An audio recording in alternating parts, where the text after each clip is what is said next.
What is up, people? My name is James Blissett, professional gambler and founder of Lucrative MMA, which is my handicapping service where I help people make money from betting on MMA. And it's been a long time I've been away from YouTube.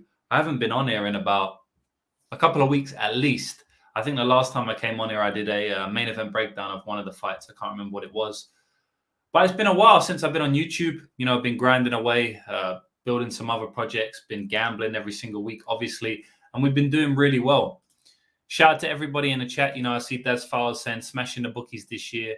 Robert, we absolutely are. Shout out to you. Yeah, we have been. We've been smashing the bookies this year. And it's funny because I have been more quiet on YouTube this year than I have anywhere else. I'm actually more active on Instagram because I've been growing that on my Lucrative MMA Instagram. So if you haven't followed me on there, I do exclusive content on there every single week, every single day, actually. So definitely follow me on there. But I've been more quiet than I've ever been on YouTube in terms of the videos and the breakdowns and stuff. But I've been having my best year yet gambling. So I'm not sure if they're correlated at all. I don't think they are. But it's just been a very good year for us so far. At the moment, we're up about, let me have a look right now. I've got better made up tips. Yeah, so we're up 87 units. And that is... Yeah, 87 units, and that's after the first 6 months of the year. So I've actually never been up this many units at this point in the year since I started. And this is the ROI is 10%. So I've got double-digit ROI and 87 units won. So I'm actually in the best position I've ever been in terms of gambling. I've won a hell of a lot of money this year, like a lot of money this year. So yeah, I'm just going to continue grinding. And apologies, I haven't been that active on YouTube. I am looking to make a little bit of a comeback, start making more videos on YouTube as I was doing previously, you know, a few years ago and the last few years. So you can definitely be looking forward to that because I am going to come back and be more consistent. And today I haven't taped all the upcoming cards, so I'm not going to speak about the upcoming card. I will speak about it a little bit, my early thoughts on some lines, my early thoughts on some fights that I've done some tape for, and I have taped a couple of fights that maybe we can speak, and I'll be answering questions as well. So if you got any questions, hit me up in the chat, and I'll definitely be answering. But I did want to just do a little recap on the card that we just had, because Topuria showed out against Josh Emmett. I'm going to bring it up on screen now. So Scam the Books is saying, what's up, what's up? We scam the books every single week almost. Cabin Service, what's up? How about Barber and the under? Yeah, man. That's exactly what we spoke about. We spoke about this in the DM. I said, Barber's the side, the under's the side. I passed on both, and they both won. But that's what happens, man. Like, to be honest, last week was insane because everything I passed on that I was close to betting, it won. So let's just have a look at the card, and I'm going to bring it up, and I'll literally go through everything I passed on that won. It was such an annoying card. Yeah, so I'll just zoom in a little bit here. So first bet of the night, I had Cedric Dumas. Cedric Dumas was like plus 165, I think I got him at. So yeah, good bet there. But I also had the under, and obviously that didn't cash. Jack Jenkins, I'll speak to that in a minute, but let's just go over the fight. So Chepe Mariscal, almost bet him, this close to betting him. The reason I didn't was because I missed the line, right? So I didn't want to, like, I felt like I maybe had missed the market, right? So Chepe was at plus 150 when I wanted to bet him. Then he went plus 120. Then he went even money. And I was like, at even money, I'm not interested, even though I do see some value. So I passed on him, which was stupid. That was obviously, you know, I mean, he cleanly won that fight. I was asleep. So I don't know how this fight goes, but I was asleep. I heard he kind of won cleanly. But I also had the under, which didn't cash. What else did we get? Joshua Van. So I really wasn't going to bet this, but the only bet that I was looking at was Joshua Van by points here. But to be honest, I wasn't going to bet it, but that was the only bet that I was looking at. So that cashed again. And then we had Brendan Allen. So I was going to bet Brendan Allen and Brendan Allen by submission. Kind of annoying there. David Onama fight, I bet the under there. Macy Barber, I was going to bet Macy, and not only was I going to bet Macy, but I was going to bet the under. I was heavily leaning to those two. I didn't bet either. And then the Ilia Topuria versus Josh Emmett fight, I was this close to betting that over 1.5 rounds. Obviously, that cashed easily. I actually put a large wager on fight starts round 2. I did that before the fight. It was minus 125. It was absolutely insane line, or minus 128. And I actually put that out as a free pick on my Telegram channel. So if you haven't joined my Telegram channel, I post free bets there every now and then. I post a lot of game in there. So I'll try and get the link now and I'll share it in the chat, because basically you can just copy this link into your browser or into your phone. That's my free Telegram channel. I literally gave out Topuria fight starts round 2 at minus 128 or something right before the fight. So I was able to win some back there, but yeah, it was just one of those. It's just one of those cards where everything you want to bet, you end up passing on, and then it wins, right? But it doesn't happen every single week. But every now and then you get a card where like all of your leans, all of the bets you were this close to betting, win. It is what it is. We move. Pro MMA fans are saying, have you read any good books in the last couple of years that have helped with your gambling? Not really. I mean, I know a few good books from gambling. I've read them, but I read them years ago, not the last couple of years. I do have a few different books in gambling. I can definitely recommend a few. The Signal and the Noise is a decent book, so you can read that. Fightnomics is a good book for MMA gambling. It just gives a background of the stats behind MMA fights, how they finish, why they finish, who wins if they're fighting with a reach advantage or with a size advantage, stuff like that. Those two are definitely decent books to do with gambling. Jake Greenberg is saying Topuria is the fucking truth. Unreal game plan on Saturday. Him versus Volk is the best fight in MMA right now. Yeah, man. What a card. We can speak about it right now, right? Ilia Topuria, complete domination over Josh Emmett. One of the only 10-7s I've ever seen in MMA. And not only that, the only time I've ever seen a fight scored 50-42. So he smashed him badly. You know, Topuria, he did everything right in that Emmett fight. You know, I like you said, it was a perfect game plan. I couldn't have thought of a better game plan than what Topuria did in that fight. He stepped on the gas when he needed to. He let off the gas when he needed to. He tried to finish Emmett multiple times. You know, he bursted into range. He hurt Emmett. He pressured him. But Emmett was too tough. When he realized that, all right, I'm not getting Emmett out of here right now, he kind of just leaned off the gas a little bit, got his breath. I mean, the game plan was perfect, you know, and people will say that, no, the game plan wasn't perfect because he swung in the pocket with Josh Emmett. He didn't really swing in the pocket, you know. Usually he walks forward and he's way more reckless than he was. He was actually a lot smarter in boxing range than he usually is. So I kind of think it's akin to the Ryan Hall fight where we saw that he was very patient in that Ryan Hall fight. You know, Ryan Hall just flopped to his back. He didn't follow him into guard. He was very smart, calm, and patient. It was the same in an Emmett fight, but just with a different dynamic. Like, he was smart and patient on the feet, in my opinion, and he fought completely differently. Not completely differently, but he definitely fought slightly differently to his usual reckless running into the pocket, throwing big bombs. And the reason is because he understands Josh Emmett's power and he understands Josh Emmett's toughness. And he didn't just want to go in there and have a swinging match with him. So I believe that he had the best game plan ever. I mean, he 50-42'd him. You know, people will say that he should have grappled. It would have been a better game plan. Who's to say he wouldn't have got tired from grappling? You know, he grappled the fuck out of Yusuf Salau and got very tired in that third round.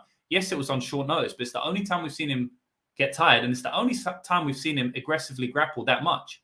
He's never aggressively grappled that much in any fight that he hasn't finished before. You know, he's aggressively grappled in round one of fights and then finishes the fight in 2 minutes. That's not aggressive grappling, right?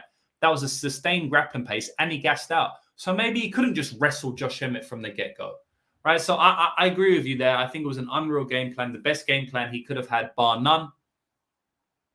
And it showed that he stepped up a level in his game because even though I already knew he was quite smart because of the Ryan Hall fight, I think it just showed the whole world that, yes, he can tailor his game plan to whoever he's fighting. He didn't just go in there with the same game plan to just knock your head off, right? But he did end up knocking Josh Emmett's head off multiple times. He looked amazing, and I definitely think him and Volk is the fight to make right now. I mean, who else are you going to put Ilia up against? Like, do you think he deserves a title shot right now? Let me know, because I do. I mean, who else has he got to beat? Yair Rodriguez just beat Josh Emmett, and now he's getting a title shot. So Josh Emmett is that gatekeeper right there for the title. Topuria just beat him badly. You know, Topuria finished Bryce Mitchell before that, who's a very good fighter. In my opinion, Topuria has done more than enough to get a title shot at this point, and I think he's ready. Who else are you going to get? The only other person you can give him is Max, or the winner of Volk or the loser of Volk and Yair, or Arnold Allen. To be honest, him versus Arnold Allen is a very, very good fight. I wouldn't mind that fight, but I'm happy for him to go into a title shot right now. But if they made him versus Arnold Allen, then I wouldn't cry. I wouldn't cry about it, right? Because then that could be whoever wins that fight goes on to fight Volk. So yeah, I wouldn't mind those two fights. Me personally, I just say stick him into the Volk fight now. I mean, at the end of the day, it's a great fight. Everyone's gonna love it. Everyone will be watching it. The odds will be somewhat competitive. More competitive, in my opinion, than they have been in his last fights. I mean, Volk was, I know Max, but Volk's a minus 800 against Korean Zombie. Volk's now a minus 500 against Yair Rodriguez. If he fights Topuria, Volk's only going to be minus 200. You know what I mean? I mean, might even be minus 175, something like that. It could get a bet down. So just skill set for skill set in terms of what the bookmakers and the market believes, in my opinion, everyone would like to see that fight now. It's a close fight. So yeah, I'm happy for that fight right now. But if they made Arnold Allen, I wouldn't hate it too much. Yeah, so Herb is saying, imagine if Josh Emmett had stuck to the leg kicks, the only thing that was extremely open. But Emmett decides, let me just throw a few and go back to missing punches. Yeah. To be honest, the dynamic of the fight, I can't remember exactly. I know he was hurting him with the leg kicks. It did seem like he abandoned it. I'd have to rewatch again because when I was watching it, I kind of just thought like Topuria was just dominating so much that Josh Emmett couldn't get any game off, including the leg kicks. You know, I mean, you got to think he was concussed badly in that fight. He was dropped multiple times. It might not have been easy. Fifth round, he kind of picked it up again, but it might not have just been as easy as let me just leg kick him. But I do agree that the leg kicks are definitely open. There was open in that fight. They've been open in other fights. And that's Volkanovski's speciality, leg kicks, you know. So that would be a very interesting dynamic to that fight. But yeah, I mean, that's a great fight, man. We'll speak about that fight, how I think it's going to go in a minute as well. Tristan saying Topuria decision was plus 1,600 on Bet365. That's insane, man. I heard someone say it was 10-1 to me. So 16-1 is insane. Captain Service saying, yeah, Topuria is next in line. If they make the Max fight and Topuria loses, we are back to no obvious contenders. Yeah, exactly. And that's why I didn't mention the Max fight. You can't give him Max. The only one I would say is Arnold Allen. Or maybe the loser of Volk Yair if Volk wants some time off or something, right? But I mean, to me, that doesn't make sense. So yeah, the only other one I would agree with is Arnold Allen. But yeah, man, I definitely believe that he should be next in line for the title fight. Volk pretty much cleaned the division, so why not give Topuria the next title fight, says Phenom. Yeah, completely agree. And how do we think that fight will go? First of all, tell me how you think the fight will go and also include your betting line because I'm really interested to see this. In my opinion, you make Volk the favorite. He's very, very hard to grapple. Very low center of gravity. We saw that in the Islam fight. And on the feet, I think it's very close, but I give Volk the striking advantage. I think he's definitely a better striker. I think he's going to out-volume Topuria almost every time they fight. But I know that Volk can be caught on the chin. We've seen him rocked before. We've seen him drop before by an inside stocky boxer like Chad Mendes. And obviously in the Islam fight, he got wobbled a couple of times as well. But Topuria's style is more closely lined with, or it's more closely based on Chad Mendes' style. And, you know, Chad Mendes put it on him before he got finished. So, I mean, that would be a great fight, man. I definitely think Topuria has a chance in that fight to clock him on the chin, to finish him, you know, via strikes. And we already know that Topuria's front headlock series and his whole choke game is very elite. So I could see a situation where he knocks him down and jumps on a choke, similar to what Brian Ortega did, minus the knockdown. So, I mean, there's definitely chances for Topuria to win that fight. He's also got the grappling upside in that fight. Like, I think that if anyone's going to win via grappling, it's probably Topuria. So, I mean, he's definitely got a chance in that fight. For me, I would probably make Volk about minus 175 to minus 200, around that range. I'd lean with minus 175. Just because we have to give respect to the champion, to the fighters he's fought, to the 3 fights against Max Holloway. These things matter in MMA, level of competition. Not only level of competition, but being there before. Volkanovski has a lot of experience in 5-round fights and at the higher level. Topuria hasn't. So it may well be that if they fight next week, Topuria loses. But if they fight in 2 years, Topuria wins. Or if they fight next week, but Topuria had 3 fights with Max Holloway, then Topuria wins, right? So these things matter a lot in MMA, especially at the upper echelon, where everyone is so good and everyone can win on their day. Other things kind of win you the fight, right? Like experience, fight IQ, that type of stuff, rather than this guy's a better striker, he's going to win for that reason. Oftentimes at the high level, those intangibles can win you the fights. And obviously Volk has all the intangibles on his side. Apart from youth and hunger, and again, that's a real thing. How can you cap hunger? You can't cap it. You cannot cap hunger. This is a real thing, right? A lot of people are speaking about Aldana versus Nunes. And I got off on a little rant here, but it's important. There's certain things in MMA that you can't cap, right? So you have to be very careful when you're trying to cap these things in, because everyone always tries to predict the downfall of fighters. Oh, this guy's washed now. It's very hard to predict someone being washed unless we have clinical evidence of it in the cage. And if we do, then the betting line already knows about it. The market knows about it. It's already baked into the line 9 times out of 10. So if you, it's very hard to capitalize on these intangibles and also profit from them. Or it's very hard to identify them and profit on them. You may be able to identify them, but if you can identify them, more than likely everybody else in the market can too. And then you're not getting any value on the line because it's already baked into the price, right? So there's 2 aspects of it. You have to identify these intangibles like hunger, like someone being washed, someone not being motivated, this type of thing.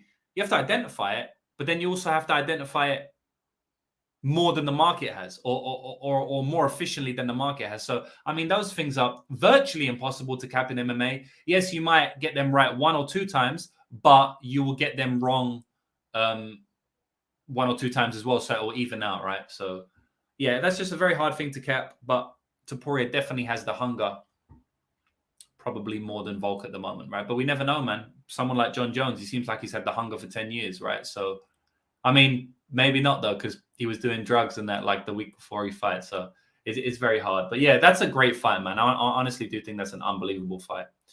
So, yeah, so Captain Service saying Topuria is more skilled than Volk. The cardio dynamic is a bit of a scare if Volk pushes the pace. Yeah, I mean, it's hard to say. Like, Volk's definitely the better striker than Topuria. That's not debatable. You know, he has much better kicks.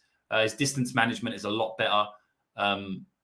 But Topuria is definitely better in the grappling. You know, he has much greater offensive grappling. I haven't ever seen his defensive grappling, so it's very hard to say. I think he stuffed a shot or 2 from Bryce Mitchell and maybe 1 from Zalal. Zalal did reverse him and get on top at one point, though. He was tired, though, as well. But Zalal was reversing him a little bit in those situations.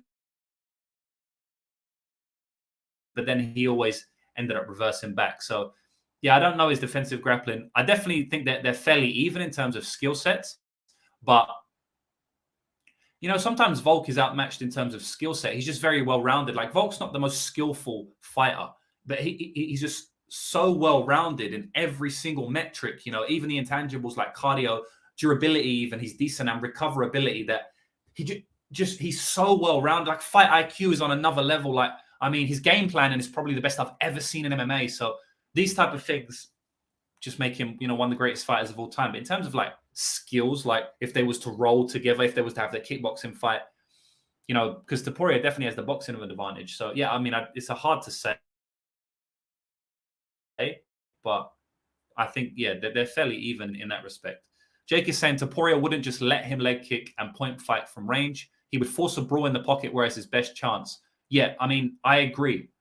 I also think he might have some takedown upside. You know, Topuria is a bit of a wild card in terms of what he would do in that fight, in my opinion, because although Topuria wouldn't just let him leg kick him, Volk would make him leg kick him. Do you know what I mean? Volk is such a high level fighter that I don't really think Topuria would be able to outmaneuver Volk on the feet. If he bit the mouthpiece and threw down, I agree with you. It probably would be his best chance strike. I mean, it definitely would be his best chance striking, because if he didn't do that, he's going to get eaten up on the feet. His league leg is going to be chewed, and it's going to be a bit of a domination by Volk. So Topuria is not dumb. You are right. He would close range. But it's not just so super easy to close range on Alexander Volkanovski, right? Because Alexander Volkanovski has one of the best footworks in the game. So, man, it's a very intriguing puzzle, right? All we can do is kind of like look at different aspects. Nobody knows actually how a fight would go. But it's such an intriguing fight, especially with how their stylistic skills match up with each other. Anderson saying Volks wins the decision. I would price him -220. Fair enough. Cabin service saying Topuria +125, around 45%. Could even be higher. Robert Seymour is saying, let's just bet against Bryce Mitchell the rest of his career. He's only lost to Topuria, right? Recently.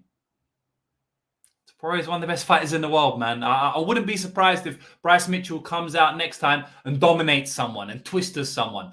I will say, though, that he retired after that fight, I think, briefly on his mobile phone or something. So I'm like on his camera phone. So I don't like betting retirement fighters. And we'll speak about that, actually. I do want to speak about retirement fight. Damir Ismagulov. We're going to get to that. I know someone posted it in the chat. We will get to that.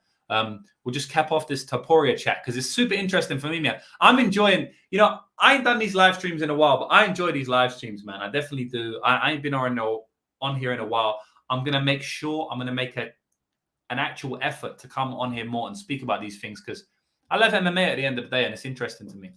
Jake saying I would bet Topuria for sure. But fading Volk is scary. Yeah, man. Fading Volk is scary.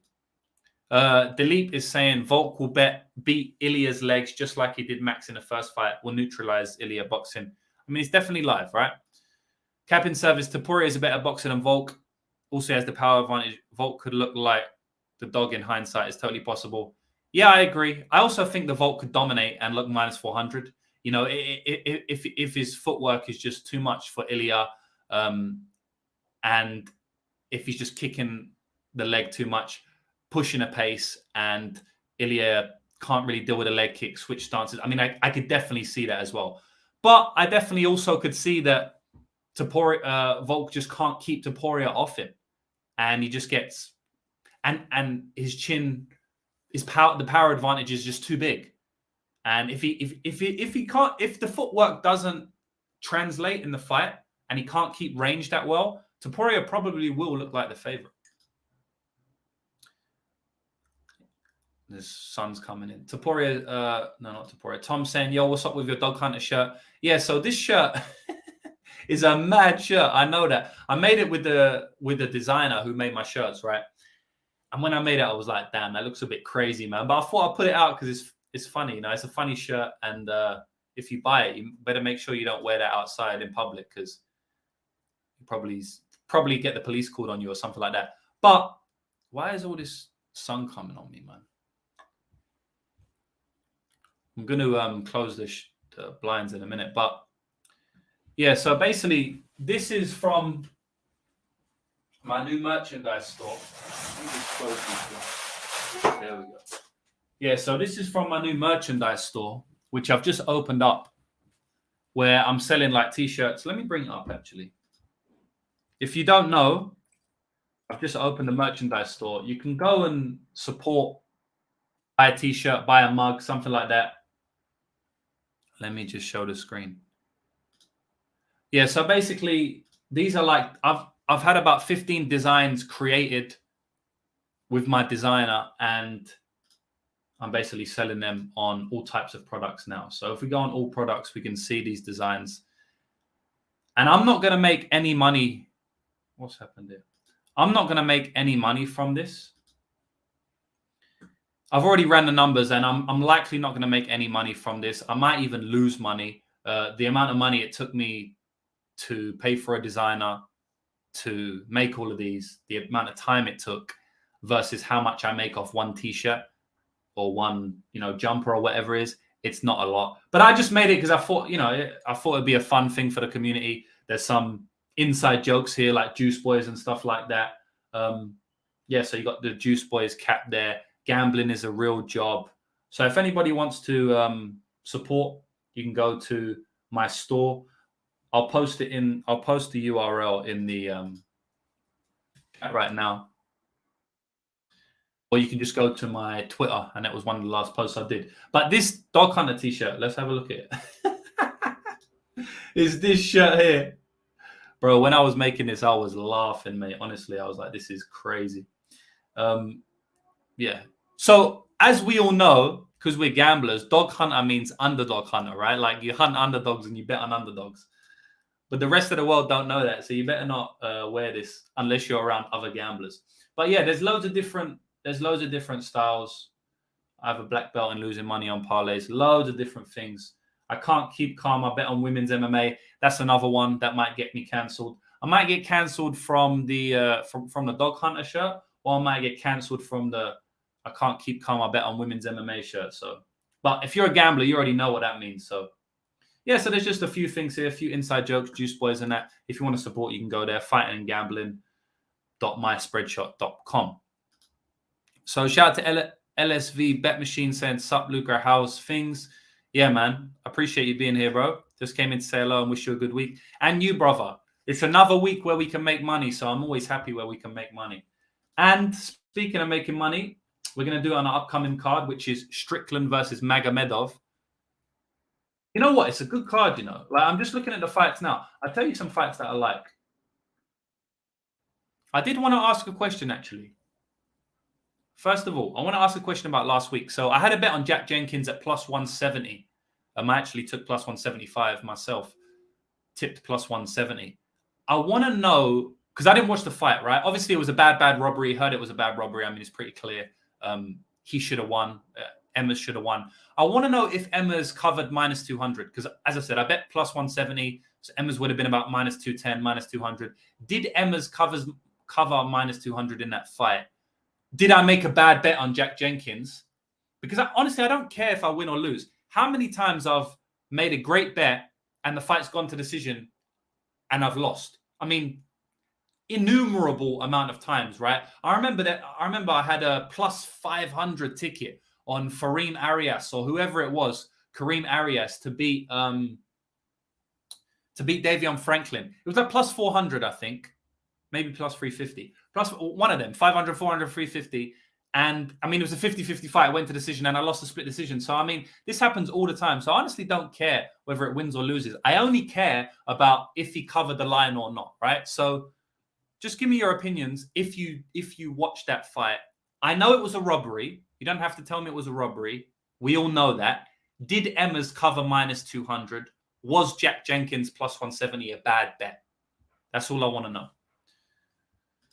So Elvis is saying he didn't cover minus 200, but if he wrestled from the get-go, he probably would have. Yeah, that's what I hear a little bit. Anderson saying Emma's didn't cover minus 200, but Jenkins didn't win. Yeah, we know that. The tide just turned. He didn't cover minus 200. It was a good bet. All right. That's what I'm hearing. I'm hearing it was a clear robbery, but he didn't cover minus 200. So, I mean, for me, that's good. That's a good sign, right? Like, I'm happy that I got a plus 170. In that spot, but I'll have to rewatch it. But honestly, I'll probably just rewatch it when the next fight. Man, there's so much fights to watch. I don't really care about rewatching it too much now. I'll rewatch it the next fight. LSV is saying, I'll see if I can order any of those from your shop just to support. Not sure if I'll be able to pay from my shittle. I mean, it does worldwide shipping, so I don't really know what you mean by that. But if you mean by your shittle, like the area you live in, then or your country, then it's worldwide shipping, so it should be. But yeah, man, I appreciate that. As I said, I ain't going to make any money off it, but it's just a fun thing to do. Capping Service saying, personally think all the robbery narratives are way overblown. Close fights aren't robberies. LSV lives in Russia. Damn, bro, I didn't think you... But you're not Russian, right? Is that you on that profile photo, bro? Because you don't look like Russian. To be honest, like a little bit of Kadyrov vibes there. Not in a bad way, but you know, the beard and all that. LSV saying, I don't accept any of the things I can pay with. Yeah. You might be right, you know. Russia's banned from, like, you can't send money to Russia. You can't buy Russian products because of the current Russia-Ukraine situation. So any if you have like a Russian store, you can't buy from them, or if you are sending to Russia, or if Russian people are purchasing your products, I don't think it gets shipped out from them if it comes from a UK or EU or a NATO country. It's just madness going on in the world right now. It's Evan Tanner. You're an MMA fan. Oh shit. Yeah, bro. I couldn't see, man. I'm a bit younger MMA fan. You know what I mean? So it's like I'm more of the the Aldo Mendez Conor era. You know, it is what it is, man. Jenkins probably 45% in hindsight. Yeah, close fight, slightly favored. To be honest, bro, I felt that was about right before. I felt it was close to a 50-50. Maybe you make Emma's minus 120. So I was like minus 220. Minus 200 is ridiculous. I did favor Emma's a couple of percent off of 50-50. A couple of percent worse than Pick'em, you know. So, yeah, man, I mean, it sounds like I made an okay bet. Call me crazy, but I scored that fight for Jenkins and no bias. I didn't have a bet. Fair enough. But anyway, let's get onto this card. Yeah, this is a good card, man. Someone spoke about Damir Ismagulov versus Grant Dawson. That's a good fight. So I haven't taped that fight yet. I haven't taped most of this card. I'm a little bit behind this week. But I have taped a few fights, and I'll be doing a lot more as soon as I jump off this. So I'll probably come back maybe tomorrow on YouTube or the day after to break down a lot more of the card. But I just wanted to do like an early breakdown for everybody here. And a little recap, like I said. So Damir Ismagulov versus Grant Dawson. That's an unreal fight, isn't it? That's a really, really good fight. I know a lot of people are on Grant Dawson, and I know that Grant Dawson's money line has been getting smashed. I mean, it's almost a pick 'em now, +1. Damir might even flip dog, right? Damir might even flip dog. I remember Damir was 160, then he was minus 150, and then he was minus 140. So, I mean, it's getting smashed down.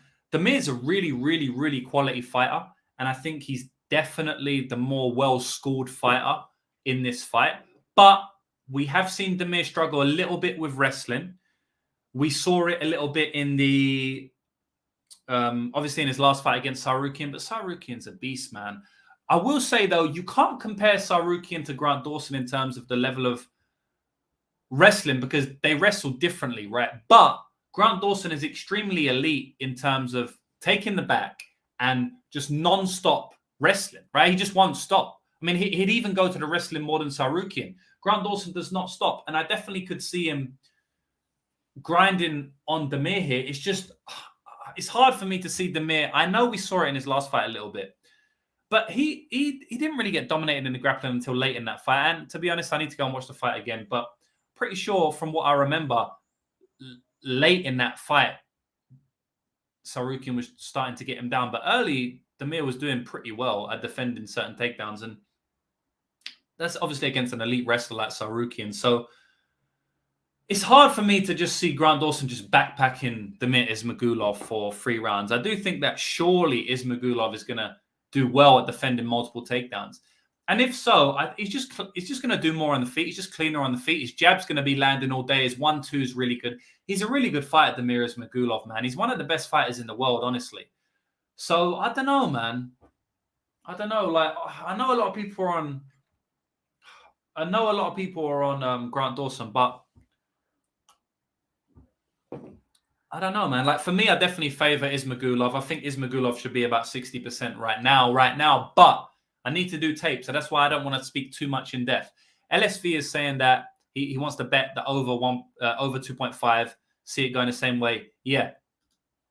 I actually had a massive bet on Sarukian versus Ismagulov over 2.5 / fight goes to decision. I had a lot of money on that bet, and obviously that cash there. I mean, that was a smash spot in hindsight. I don't think any fighter gets finished in that fight more than 20% of the time, you know, so should have been lined minus 400-ish for me. And it was lined about minus 170, I think the GTD. So I was quite happy with that. Around there, it might have been minus 190, but yeah. Daz is saying he bet Dawson already. Ravi is saying, didn't Dawson have trouble wrestling Ricky Glenn? I know the 3rd round he got smashed to bits when he gassed out. And it's funny because Dawson does gas out a little bit, but in the same token, he's got multiple 3rd round finishes. So he's kind of like Andre Petroski in the fact that, yes, he does gas out. He gets a little bit tired. But you see here, he finished Mark Madsen, round 3. He finished Jared Gordon, round 3. His last 3 wins have been round 3 finishes. It's insane, you know. It's absolutely insane. So, but the thing is, I do think he's a bit of a gasser. He is. He is a bit of a gasser. Dawson is a bit of a gasser.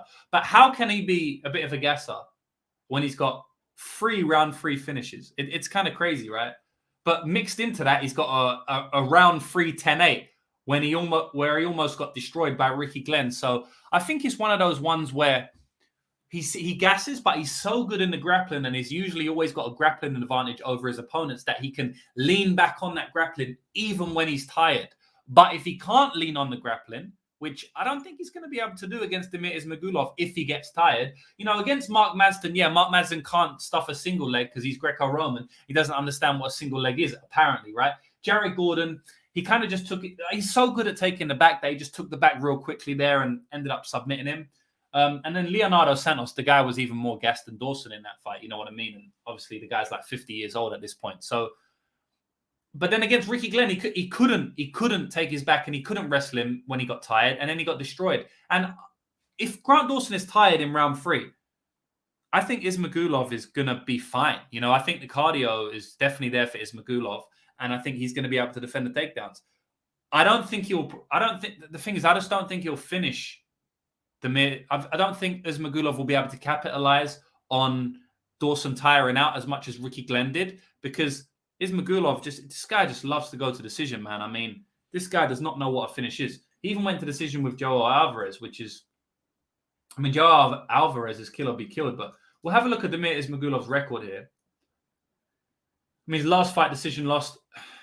Guram, he went to decision. Rafael Alves, he went to decision, which ain't a good look, to be honest, man. And I'm pretty sure Alves won the 3rd round, which ain't a good look because Alves is a bit of a gasser and a bit of a quitter himself. So I don't really rate that, you know. And then Thiago Moises decision, Alvarez decision, George's. I mean, every single UFC fighters went to decision, every single one. So it's one of those ones where I would like someone that could push a bit more of a pace on the feet, because Dawson does get tired, and we would like to see someone like Ismagulov capitalize on that. But even if he doesn't finish him, he should still be able to win the 3rd round if he doesn't get his back taken right. I like Ismagulov in this spot. Like I said, I think he should be 60%, if not more. But I'll have to do tape to fully consolidate my position in that one. And then I will come back and let everybody know in a breakdown later in the week. So we got LSV saying, Demir considered retiring after the last fight.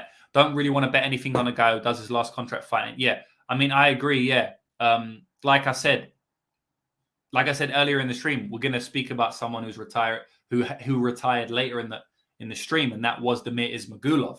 He retired, or he said he retired, and then he came back, you know, about a month later. So, as I said at the start of the stream, you cannot cap hunger and you cannot cap motivation. It's basically impossible. People try to do it all the time, and they try to act like they're geniuses. You're not a genius. You're just lucky, because unless you have a close connection with that camp, you have no idea. We've seen fighters say they want to retire and look career best. Amanda Nunes versus, who did she just fight? Irene Aldana. She spoke about retirement the whole press conference, and then she goes out and dominates, has potentially one of her best performances of her career. So it's very, very hard to cap motivation. So Demir could come out here rejuvenated and look great, or he could come out here half on retirement, just wants to cash his paycheck, maybe wants to go and do boxing, maybe wants to get signed by another organization for lots of money, so he's just fighting out his last fight on his contract. It's tough to say, right? But all things equal, if Demir Ismagulov is the man who he once was, I do think he wins this fight. And I would personally be looking to bet him in terms of the way I play fights. Like, my mind is on Demir Ismagulov. If I do tape and I come to the conclusion that Ismagulov is still there, then maybe I will bet him depending on where the line goes. But we'll see, man. Dawson's a tough out for anybody. But Ismagulov's only 32, man. So he's not an old guy at this point. You know, how old is Dawson? 29, right? So they're very similar in age. Casual MMA is saying black belt in losing parlays is on the way. No line on that shirt. Yeah, so shout out to Casual. He bought a shirt from the merch store. I'm a black belt in losing money on parlays. Aren't we all, man? Parlays are very, very tough to beat. They are possible, but they're tough. Captain Service saying, can't really believe the line movement. Demir is one of the best fighters in the UFC. Yeah. I think, obviously, people are seeing that he got grappled in his last fight.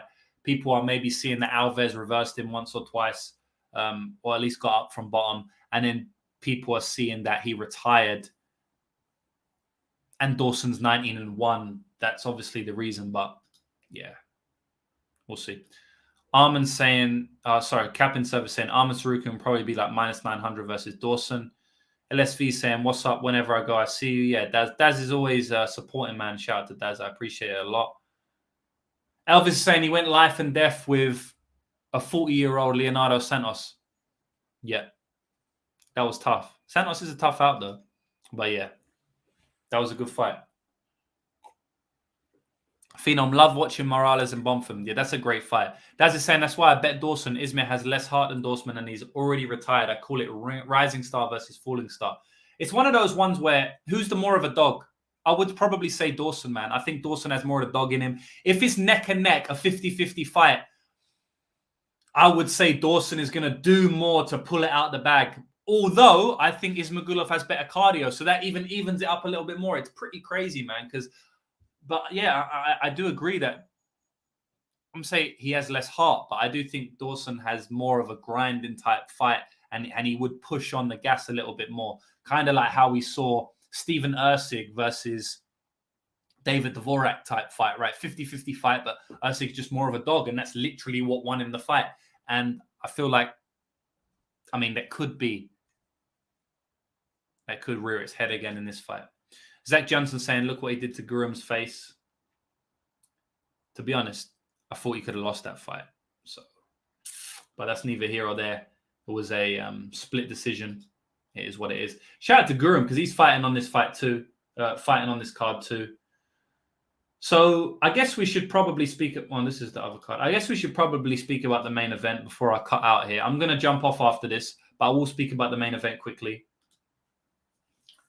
So this is a hard fight for me because I know Abbas is taking a big step up in competition, especially in the UFC. But I think he's got some really, really good tools. Really, really good tools. And Captain Service saying, you want my take on Saint Denis? I ain't done that fight yet. I'll touch on it a little bit. So Magomedov versus Strickland. This is obviously a great fight. They're trying to fast-track Magomedov. I don't think it's because they see him as one of the best fighters in the UFC, a great prospect. I just believe that they want more blood for the middleweight division, especially since Izzy has fought almost everyone, beat a lot of people twice. They need some new blood, and Magomedov is definitely going to be that if he wins against Sean Strickland.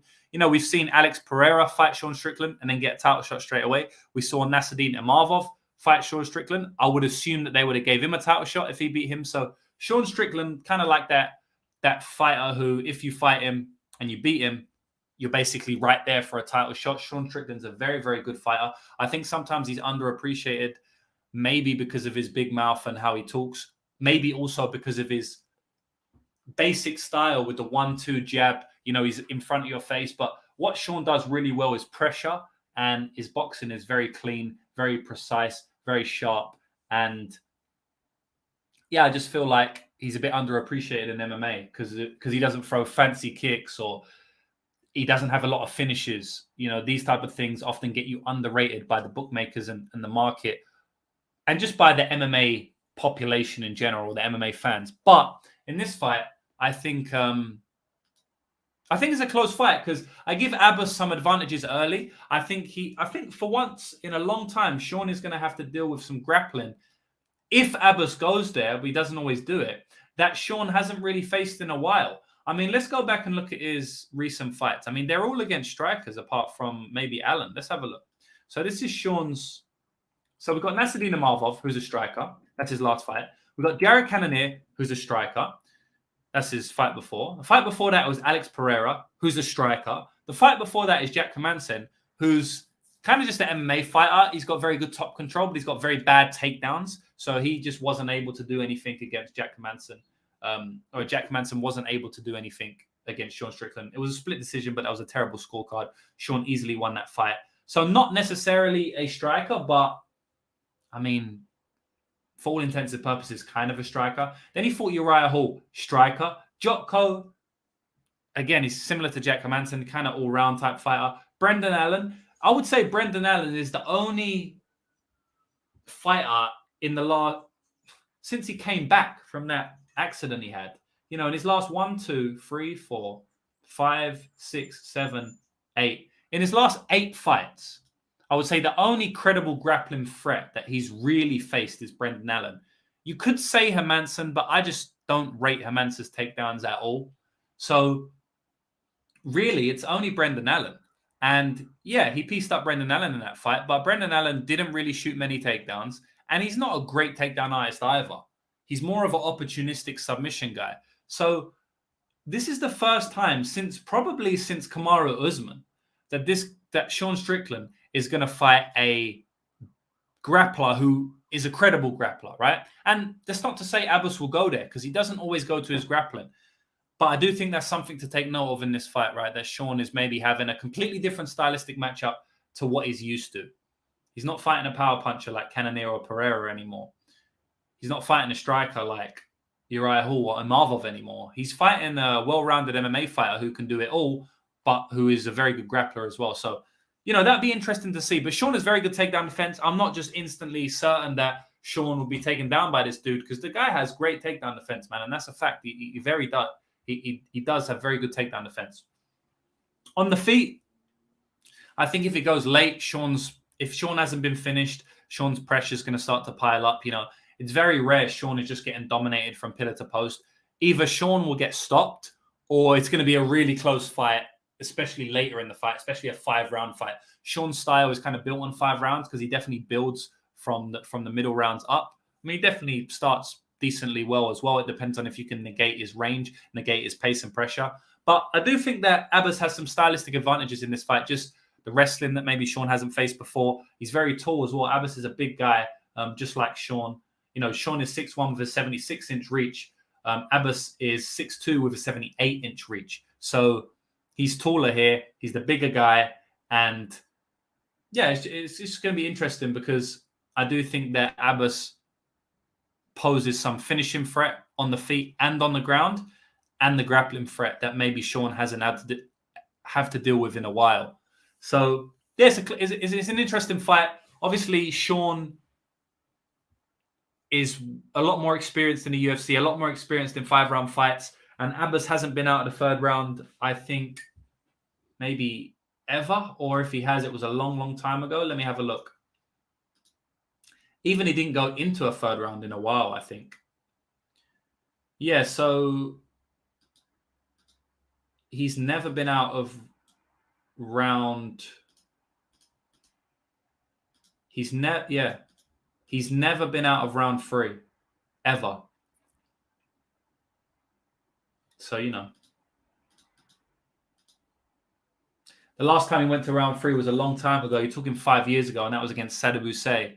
And he just took him down a lot in that fight. And Sadib Hussein wasn't good at defending grappling at that point, but now he's a fully well-rounded fighter. I mean, if they fight now, I might even take Sadib for that one. Sadib is a very good fighter, Sadib Sanya. So, look, it's a good fight. Obviously, I understand why Sean is favored here. I do think Abbas has some stylistic advantages that could help him win the fight. But for me, I don't have a massive decision yet. I'm going to tape it more, because I've done a little bit of tape. I'm going to tape it more and come up with my prediction. So yeah, just to touch on, before I jump out, I'm going to touch on the Benoit Saint Denis question that came from Captain Service. So I do not have an opinion because I haven't taped this yet. Benoit Saint Denis is one of these guys that he's definitely very tough, but he may just be outmatched in this fight. I know Bonfin's a very good fighter. I definitely favor Bonfin on the feet. Maybe he could go to the grappling. I need to tape Ismail's takedown defense and overall grappling defensiveness, because I would say that that's probably going to be the path for Saint Denis. I don't really see a striking path for him here. So that would be my opinion, first of all. I will say, though, that both guys are very tough, and I don't mind the over. Fight goes to decision is a big number, and over 2.5 is a big number. You know, all the overs are big numbers. And for two guys who are fairly tough, in my opinion, one guy who's extremely tough, we already know that. We know that Benoit Saint Denis is extremely tough. I definitely could see this fight going later. So I think that would be definitely an angle that I would want to target. But like I said, I'll do some more tape on this. And I actually will come back either tomorrow or the day after and break down that fight in full after I've done tape. So yeah, we'll see, man. I definitely rate the Bonfim brothers, but minus 330 is tough, right? LSV is saying, haven't done any tape yet, but I'm super tempted to bet Strickland. Now Sadibu is the GOAT. Yeah, he is. Captain Sever saying Benoit Saint Denis is going to look huge in there. LSV saying Bonfim has some real hype because of his finish. Think it inflates his odds massively, same as Peak last weekend. Yeah, it happens all the time. And that's one of the best angles in MMA, line over corrections, right? Recency bias. Anytime fighters have a big finish, there's big recency bias in their next fight. The DXJ is saying comparing Ismail Bonfim and Trevor Peak is blasphemy. Yeah, I mean, they're definitely not the same fighter, but in terms of the recency bias, I mean, it's right there, right? Trevor Peak got a big knockout and he was minus 170 against Mariscal at one point. I didn't watch the fight, but apparently he looked plus 170 or worse, right? So the line over correction always happens. Cabin is saying, yeah, I agree. I honestly think BSD has a really good chance to look like the favorite. Well, that's a big shot at plus 250, man. So yeah, I'll definitely dig into tape on that one. And when I do my breakdown for Abbas Magomedov or another breakdown on YouTube tomorrow or the next day, I'll make sure I do that one and I include that one. Who's better as an underdog, Max or Lee? So you're saying Kevin Lee or Max Griffin? Probably Kevin Lee, because I just see Michael Morales knocking Max Griffin out. But we'll see. So that's it, guys. Not much more to say. I will be back tomorrow or the next day. And as I said, I'm going to be doing a lot more content on YouTube. So if you haven't already, make sure you hit the likes. If you made it this far, just hit the likes. It only takes a second. What that does is help me with the YouTube algorithm, make the show more popular. If the show is more popular, I'm going to want to do more videos because we get more likes, more engagement, more clicks, more views, all of that stuff. So I'll be more inclined to do videos. But shout out to everyone who's been here so far. I appreciate everyone. I've enjoyed doing this and I'll be back shortly. Good luck betting this weekend, but I'll see you soon before we watch the fights.